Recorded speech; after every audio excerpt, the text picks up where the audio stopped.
De retour à Honfleur pour notre dernier voyage, dernière étape avec le 24e festival, en tout cas 24e édition du festival russe à Honfleur, dans le grenier à sel que nous avons eu beaucoup de plaisir à retrouver ici avec toute l'équipe.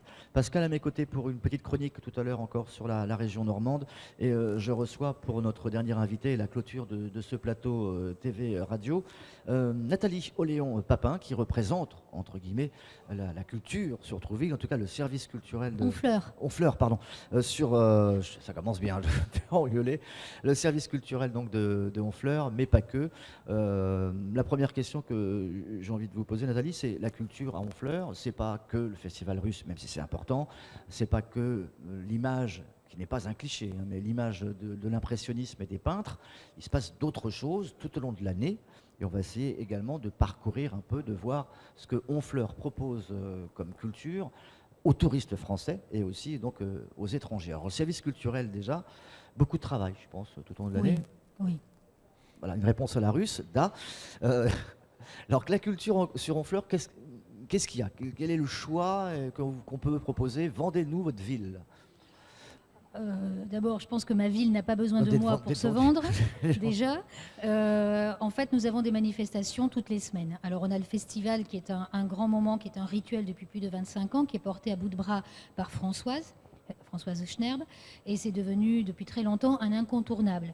On sait également que sur le plan touristique et économique, la ville, il y a également son intérêt, puisqu'il y a des fortes retombées sur la ville, avec la venue de touristes, de professionnels russes qui vont en ville également faire leurs courses. Donc tout le monde y est partie prenante et y est gagnant. Et sur le plan culturel, c'est vrai que c'est un festival qui a ses lettres de noblesse par sa qualité, par la quantité de films, par le succès auprès des spectateurs. Toutes les séances sont quasiment toutes pleines, même dès 11h du matin, dès 9h du matin. Donc notre festival, notre cinéma ne désemplit pas.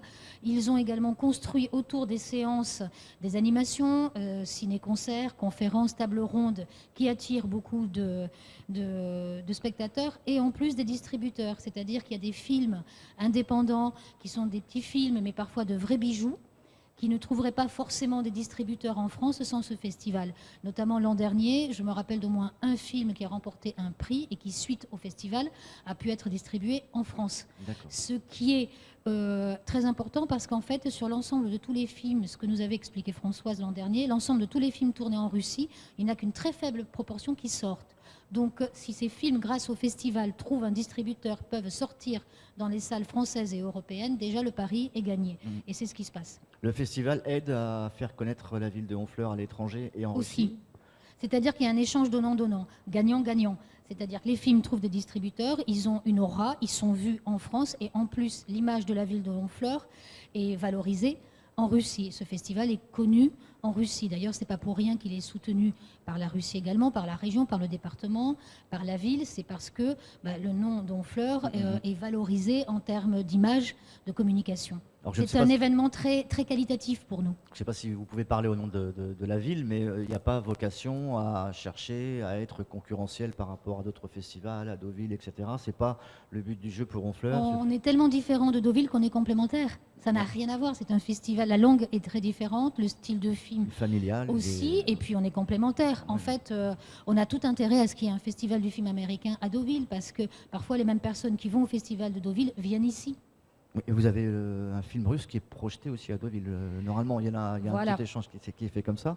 L'autre côté de la culture, l'image qui colle à Honfleur, c'est la peinture. Mais est-ce qu'on peut en sortir justement de cette image impressionniste? Alors on en sort de deux manières. On en sort parce que la peinture... Est-ce qu'on veut en sortir déjà? On veut en sortir, mais on est très très très content d'avoir cette image-là aussi, parce que c'est ce qui fait le succès économique et touristique de la ville. C'est le passé impressionniste. Alors on en sort de deux manières, parce qu'on a également une création contemporaine en matière de peinture à travers certaines galeries, et puis en plus on a aussi une carte culturelle différente. Ce festival, Estuaire d'en rire, dans un tout autre style, le festival d'humour. Nous avons une saison culturelle au Grenier à sel par le service culturel, avec des concerts, avec des expositions de photos. On a eu de la BD cette année, on a beaucoup de choses. En fait, peut-être qu'on ne sait pas encore le faire savoir assez bien, mais nous avons des manifestations absolument tous les week-ends de l'année, ce qui est énorme pour une petite ville de 8000 habitants. Et le prochain événement, là, en fait, peut-être pas le gros événement, mais ce qui arrive pour vous au niveau du service culturel, ça va être, on arrive dans les fêtes de fin d'année, ça va être classique. On a Honfleur Magique, qui est une opération qui a été voulue par le maire depuis de nombreuses années, qui est un spectacle offert à tous les enfants de Honfleur, donc en décembre. Nous avons un très très beau concert classique en mars avec l'Orchestre régional de Normandie qui vient dans un programme sur Chopin avec un pianiste grec, Vassiliero, ça fait un nom très compliqué, mais avec un jeu. Oui. Vassili est un virtuose, il vient. Et puis nous avons toute la saison qui est difficile et lourde à porter, mais qui est très importante pour nous. Est-ce qu'on peut leur dire qu'à Honfleur, il y a aussi un joli parc qu'on appelle le parc des célébrités, je crois Nous avons 5 jardins importants, le jardin public, le jardin des personnalités. Nous avons le jardin du Tripot maintenant en plein cœur de ville, nous avons le parc Champlain, nous avons des jardins partagés, on a 4 ou 5 beaux parcs, on est l'une des rares villes de la côte à avoir autant d'espaces fleuris et de parcs en plein cœur de ville. Et ce jardin, on y trouve donc les personnalités des bustes qui sont natives. Des personnalités qui sont emblématiques d'Honfleur directement ou indirectement, comme Éric Satie, Françoise Sagan, Lucie de la rue Mardrus. Et c'était un très très beau espace de promenade. Très bien. Merci Nathalie Oléon-Papin d'avoir accepté notre invitation et de représenter le service culturel et passionné. J'espère que ça allait. De la ville de Honfleur. À très vite. Pascal, juste une petite conclusion rapide. Donc il se passe aussi des choses aux alentours de Honfleur et on va continuer donc à cheminer avec vous, à prendre des belles photographies de notre territoire. Oui, on l'aime notre Normandie. Nathalie vient d'en parler très bien. C'est pour ça qu'on a tant de stars, tant de personnalités qui habitent aussi en Normandie, pas forcément sur la côte, mais même à l'intérieur des terres. Alors Honfleur, bien évidemment, écoutez, oui, il faut venir à Honfleur. Je m'adresse à tous les auditeurs, à tous les spectateurs. Oui, venez à Honfleur parce qu'il y a des choses formidables à Honfleur. Il n'y a pas que la côte fleurie, donc il faut sortir un petit peu des grandes stations balnéaires. Et Honfleur, un petit port de perche, c'est formidable. Alors, pour en revenir à notre Normandie qu'on aime, oui, c'est démocratisé. Les congés payés, 1936, bien évidemment, ça a permis de venir sur la côte normande. Les autoroutes, le tunnel sous la Manche, le pont de Normandie, bien évidemment. On finit par élargir cet horizon à tout le monde. La côte fleurie, la côte de Grâce sont toujours fréquentées en premier lieu par... en quête d'air pur, une journée simplement, un week-end. Mais ils viennent dorénavant aussi bien d'Angleterre, de la Belgique, des Pays-Bas, que de la capitale, bien sûr. Et nos amis russes qui, on l'a constaté tout à l'heure hors plateau, ont des résidences sur la côte normande, très proche d'ici du reste. On va dire que la région s'est adaptée. À la fois normande et parisienne, contemporaine, traditionnelle, branchée et campée dans ses valeurs, elle témoigne d'une surprenante diversité. De Honfleur à la charmeuse, à Deauville la mondaine, de Trouville la familiale, à Cabourg la nostalgique, ces quelques kilomètres de côte voient se succéder les ambiances. Chacun y trouve son compte, on l'a dit tout à l'heure.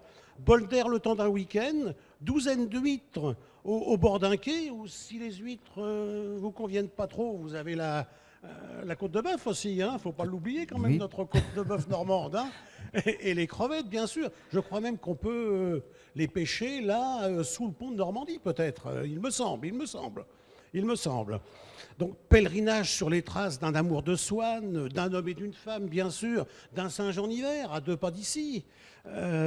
Et ensuite, écoutez, il y a les courses hippiques, il y a le char à voile. Cette portion de côte normande, à moins de 2 heures, 3 heures de Paris, se prête à toutes les envies. Venez à Honfleur. Très bien, j'achète notre poète low cost Pascal qui nous a fait une belle, en tout cas, photographie du paysage. C'est pour nous l'heure de se quitter et de remercier également les gens qui nous ont permis en tout cas d'être avec vous pour ce festival. On remercie bien sûr la ville de Honfleur, le service culturel avec Nathalie Oléon-Papin qui vient de nous rejoindre, l'organisation de ce festival avec Françoise Schnerb également. On remercie Pascal, on remercie Daniel, ils vont se reconnaître, ils étaient avec nous hier. Merci à Frédéric Becbédé d'avoir accepté aussi notre invitation, à Joël Chaperon, à Marguerite, à Annette Gourdon, Kirill et Andrea Dektar, à Alieva Sitora. On remercie Alexis Gouskov et son talent et son humour. Big merci également à Elena Dufort et à nos lutins magiques et malins, François, Vincent et Pascal, qui nous ont accompagnés tout au long de ces 2 jours. Et si je peux me permettre, vivement 2017 pour le 25e festival du cinéma russe. Voilà, et puis un petit bonjour également à la rue de l'Homme en Bois. La rue de l'Homme en Bois, bien sûr. L'Homme de Bois, pardon. L'Homme de Bois. Merci, vous étiez sur Radio Sensation et on était content également de vous accompagner avec nous sur ce festival russe de Honfleur. On vous retrouve l'année prochaine. Au revoir.